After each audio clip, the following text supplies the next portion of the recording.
This is by far the best merchandise that I could ever ask to sell. It's made to order, it's affordably priced, and it just looks freaking stylish as well. So go to bonfire.com/shop/BushaZ. In this tutorial, I'm going to show you how to make modern pop music. And to do that, I remade one of my favorite songs of 2025, Tit for Tat by Tate McRae. And I'll break down the song's elements, the sounds of those elements, the mixing, the structure and arrangement, all that jazz. So hopefully by the end of this tutorial, you can make a song in a similar modern pop style to this one. Set the tempo around 80 to 85 BPM. Start off by making some very simple chords.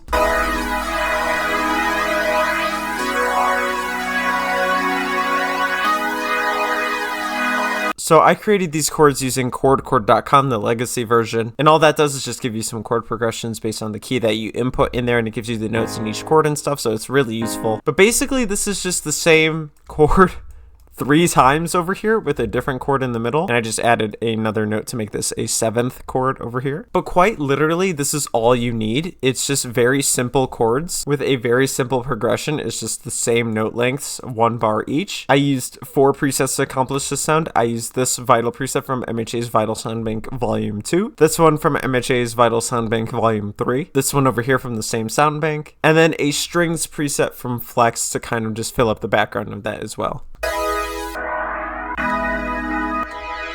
So we have like a higher synth sound, a background lower synth sound, kind of like a medium in the middle type synth sound, and then just to fill up the mix, we have a strings to kind of blend all that together. For the mixing, I put this EQ on here that takes out a really good chunk of the lows over here just because we're going to make a very loud and prominent bass line in a couple seconds, and we don't want these lows of these chords, the unneeded lows, to counteract with that bass line and make it all sound muddy and gross in the mix. So that's why we do that over here. And then I have this EQ over here, which is the radio preset right here, just to kind of muffle the chords a little bit and give it some extra texture. But as you see, I put the mix level only at this amount over here, just so that we could get the essence of this preset without drowning out too much of it. And then obviously you probably heard this the entire time, I have a fruity flanger on here, which kind of gives it that wavy sound. So here's without. Very dry, boring, and it's just continuous, but I put this fruity flanger with the default settings over here. And it makes it like wavy and kind of gives it some flavor and interesting qualities in the mix.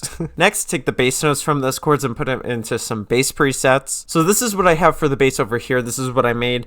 If I paste the chords in over here, you can see the notes from the bass are from the chords. I just used the bottom note of each chord that I made, which this isn't going to be the case every time, but for me, it just worked. So try to just play around with various notes that are in each chord for the bass over here, making sure that the notes flow with the progression and are in the same key as well. And as you see for this little fun bit over here, I used this note over here, I went up to the next note, and then the E isn't in here, but I used it over here for the same type of chord, so it makes sense. So this is what I have for the bass over here.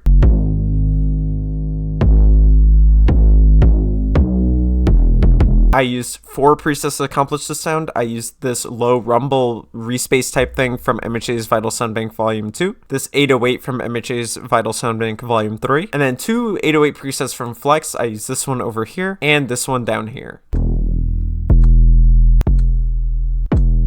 So this type of song, the modern pop style, really focuses on like a hip hop driven sound. So focusing on 3 808s over here and then just adding the low rumble for some extra texture and to amplify the low frequencies of this bass is your key to success over here to really capture that vibe. And all I did on this bass is I put a Fruity Blood overdrive on here, nothing done to it, just the preset thrown in here as is, just to really give it some amplification and intensity with this bass sound, but making sure it doesn't power through too much, so we turn down the volume a little bit, but just making sure it has a lot of intensity. Next, arpeggiate the chords from earlier, and literally the way I made this is I went up to here and I did arpeggiate on the chords themselves, and I made sure to flip it so that it has the higher notes first, and this is what I got over here. It did so happen to be just like this half to start, and I thought that sounded really good, so I just copy and pasted it for the rest of the time. And I used this flex preset over here to accomplish the sound, this pluck preset. And basically the only purpose of this arp is just to fill up the mix and give it some extra texture in the background, just so that it doesn't sound all dull and boring. Now for the drums. Just a simple hard-hitting kick with some texture on it. a very light, snappy hip hop type clap. And then I made a hat pattern over here, which is just filling each step over here. And putting it all together, it sounds like this. So a very hip-hop driven drum pattern that I made over here, which kind of complements the overall modern pop vibe like that. On the kick and the clap, I just put on a Fruity Blood overdrive just to really give it some extra intensity to really cut through the mix so that it really stands out from the other elements that I made above. Now for some effects. To start off the chorus, I just have a simple crash, another simple crash, and a downlifter.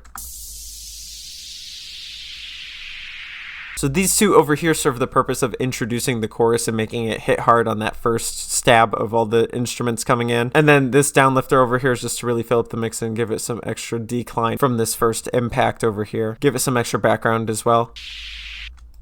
I mean, that just continues throughout the rest of the chorus, so it gives you a lot of filling up the mix. Now for the structure and arrangement of this track. The structure and arrangement is very simple. I broke it up into two main sections. I have the verse or bridge over here, and then I have the chorus over here. So for the verse or bridge, I just have it very stripped down. You have the vocals playing along with just the bass and the drum loop that we created. Gives you a lot of room for some experimentation with your vocals. And then for the chorus, everything comes in all together. We have the chords, the bass, the arp, the full drum loop, and then the effects to introduce the chorus, and then you just have the downlifter playing again on the second half over here just to give it some extra variance and continuing this like filling up the mix type thing. So this is what the full structure of the track looks like over here, and after all that, here's the final result. Let's go song for song, let's go back to back.